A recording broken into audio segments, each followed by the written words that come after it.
Mandy and I welcome you back to Reading the Bible 365. Today is day 16. We're going to read Job chapters 5 and 6. And remember, I like to highlight verses I love in Job in red. It's one of the poetry sections. We're starting with Job chapter 5, and Eliphaz is still talking. Call if you will, but who will answer you? To which of the holy ones will you turn? Resentment kills a fool, and envy slays the simple. I myself have seen a fool taking root, but suddenly his house was cursed. His children are far from safety, crushed in court without a defender.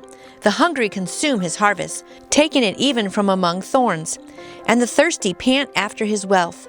For hardship does not spring from the soil, nor does trouble sprout from the ground. Yet a man is born to trouble, as sure as sparks fly upward. But if it were, I would appeal to God. I would lay my cause before him. He performs wonders that cannot be fathomed, miracles that cannot be counted. He bestows rain on the earth. He sends water upon the countryside. The lowly he sets on high, and those who mourn are lifted to safety. He thwarts the plan of the crafty, so that their hands achieve no success. He catches the wise in their craftiness, and the schemes of the wily are swept away. Darkness comes upon them in the daytime. At noon they grope as in the night. He saves the needy from the sword in their mouth. He saves them from the clutches of the powerful. So the poor have hope, and injustice shuts its mouth. Blessed is the man whom God corrects. So do not despise the discipline of the Almighty. For he wounds, but he also binds up. He injures, but his hands also heal. From 6 calamities he will rescue you. In 7 no harm will befall you. In famine he will ransom you from death, and in the battle from the stroke of the sword. You will be protected from the lash of the tongue, and need not fear when destruction comes. You will laugh at destruction and famine, and need not fear the beasts of the earth. For you will have a covenant with the stones of the field, and the wild animals will be at peace with you. You will know that your tent is secure. You will take stock of your property and find nothing missing. You will know that your children will be many, and your descendants like the grass of the earth. You will come to the grave in full vigor, like sheaves gathered in season. We have examined this, and it is true. So hear it and apply it to yourself. Job chapter 6. Now Job replies. Then Job replied, If only my anguish could be weighed, and all my misery be placed on the scales, it would surely outweigh the sand of the seas. No wonder my words have been impetus. The arrows of the Almighty are in me. My spirit drinks in their poison. God's terrors are marshaled against me. Does a wild donkey bray when it has grass, or an ox bellow when it has fodder? Is tasteless food eaten without salt, or is there flavor in the white of an egg? I refuse to touch it. Such food makes me ill. Oh, that I might have my request, that God would grant me what I hope for, that God would be willing to crush me, to let loose his hand and cut me off. And then I would still have this consolation, my joy in the unrelenting pain, that I had not denied the words of the Holy One. What strength do I have, that I should still hope? What prospects, that I should be patient? Do I still have strength of stone? Is my flesh bronze? Do I have any power to help myself, now that success has been driven from me? A despairing man should have the devotion of his friends, even though he forsakes the fear of the Almighty.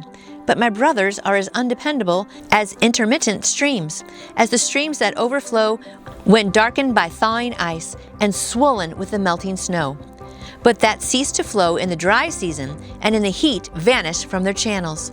Caravans turn aside from their routes. They go up into the wasteland and perish. The caravans of Tema look for water. The traveling merchants of Sheba look in hope. They are distressed because they had been confident. They arrive there only to be disappointed. Now you too have proved to be of no help. You see something dreadful and are afraid. Have I ever said, Give something on my behalf, pay a ransom for me from your wealth? Deliver me from the hand of my enemy, ransom me from the clutches of the ruthless? Teach me, and I will be quiet. Show me where I have gone wrong. How painful are honest words! What do your arguments prove? Do you mean to correct what I say, and treat the words of a despairing man as wind? You would even cast lots for the fatherless and barter away your friend. But now be so kind as to look at me. Would I lie to your face? Relent, do not be unjust. Reconsider, for my integrity is at stake. Is there any wickedness on my lips? Can my mouth not discern malice? I like this commentary with Job 6. Job admitted that he had fallen into despair because he felt he was suffering unjustly. He denied Eliphaz's charges of wrongdoing, however, saying in effect that his extreme pain gave him a right to moan. He felt like God was using him for target practice, firing his arrows of judgment at him, though he could not imagine why. With God seemingly against him, Job saw his situation as hopeless, even though he had not sinned or denied God. Job challenged Eliphaz to tell him what he had done wrong. He promised that if Eliphaz got it right, he would admit his sin. "Please look at me," he urged. "I will not lie to your face." He wanted Eliphaz to remember that he really was dealing with a man of integrity. Job lamented the futility, the misery, and the emptiness of life. His own life, he was certain, was short and would soon vanish. He would die, go to his grave, and be forgotten. In fact, he wished God would let him die and leave him alone.